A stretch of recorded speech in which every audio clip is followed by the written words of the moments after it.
Friends, பெண்கள் தாலிக்கயிறை மாற்றும் பொழுது கவனிக்க வேண்டியது, வருடத்துக்கு 2 அல்லது 3 முறை மாற்றிக்கொள்வது நல்ல பலன் தரும்.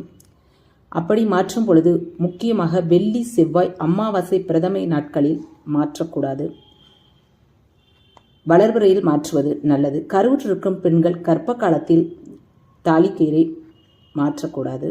எப்பொழுது மாற்றினாலும் பிரம்ம முகூர்த்தத்தில் 4:30 to 6 மாற்றுவதால் நற்பலன்களை கிடைக்கும்.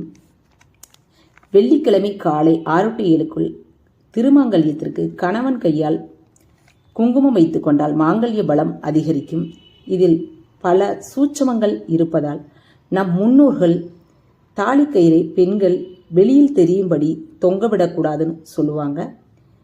இது பல சூட்சமங்கள் நம் முன்னோர்கள் சொல்லியிருக்கிறாங்க. தேங்க்யூ. நம்ம சேனலை ஃபாலோ பண்ணிக்கோங்க.